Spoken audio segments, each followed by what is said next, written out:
আসলে হচ্ছে এই বাংলাদেশে আমরা আশা করেছি, কিন্তু এই বাংলাদেশের কথা আমরা মুখ ফুটে কখনোই বলতে পারি নাই। কারণ হচ্ছে আমরা সবাই জানি যে আমরা গণতান্ত্রিক দেশ হলেও আমরা কখনোই গণতান্ত্রিক ছিলাম না। আসলে অনেক কথা আমাদের ভেবে বলতে হতো। আমরা রাস্তায় চলাচল করতে গেলে কিছু বলতে পারতাম না মন থেকে। ভাবতাম যে আমি যে এই কথা বলছি আমি একটু পর বাসায় ফেরত যেতে পারবো কিনা আমরা জানতাম না।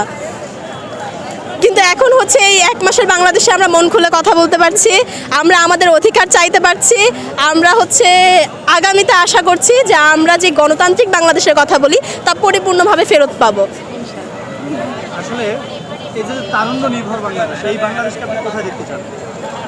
আসলে এই বাংলাদেশ নিয়ে প্রত্যাশা তো অনেক, যেহেতু এই বাংলাদেশ নিয়ে প্রত্যাশা আসলে অনেক বেশি আমাদের।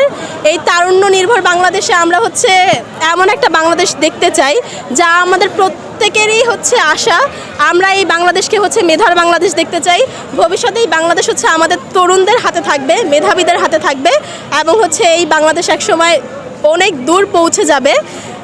আমরা যেমন আজকে হচ্ছে খুব অনায়াসেই ইউরোপ আমেরিকার কথা বলতে পারি, একসময় আমাদের দেশের কথাও সবাই উচ্চ স্বরেই বলবে, এবং তাদের পাশেই আশা করি আমাদের এই দেশ একসময় আমরা দেখতে পাবো।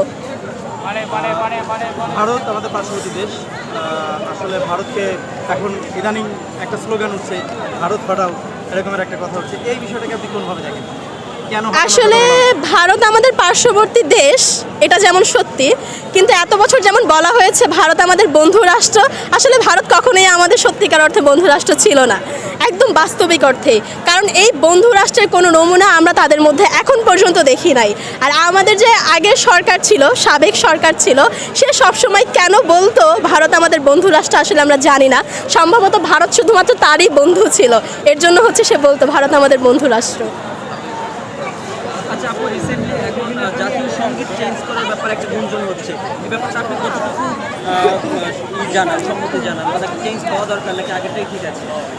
আসলে যদি সার্বিক অর্থে বলতে যাই, আমরা রবীন্দ্রনাথকে সম্মান করি, কেননা উনি বাঙালি সাহিত্যের জন্য অনেক কিছু করেছেন। আমরা বাঙালি, এটা যেমন সত্যি, তেমন আমরা বাংলাদেশি, এটাও তেমন সত্যি।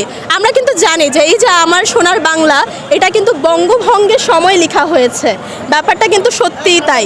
এবং আমরা যখন বঙ্গভঙ্গের সাথে আমরা যখন ভারতীয় উপমহাদেশে ছিলাম, তখন কিন্তু রবীন্দ্রনাথ ধরতে গেলে আমাদের বিরোধিতা করেই এটা লিখেছে। এবং এই বাংলাদেশের যে আমার সোনার বাংলা সঙ্গীতটি, এটার মধ্যে আসলে আমি সার্বিকতা আমাদের মুক্তিযুদ্ধের চিত্র, আমাদের ভাষা আন্দোলনের চিত্র, বা আমাদের যে আজকের সোনার বাংলা আমরা বলি, সেটার কোনো কিছুই দেখতে পাই না। আমাদের বাংলাদেশের জাতীয় সঙ্গীত আসলে এমন একটা সঙ্গীতে হওয়া উচিত যাতে আমাদের 52 থেকে 69 থেকে আমাদের স্বাধীনতা যুদ্ধ, সার্বিক পরিস্থিতি আমাদের দেশের এই সঙ্গীতের মধ্যে থাকবে। ব্যাপারটা তাই, এটাই আশা করি।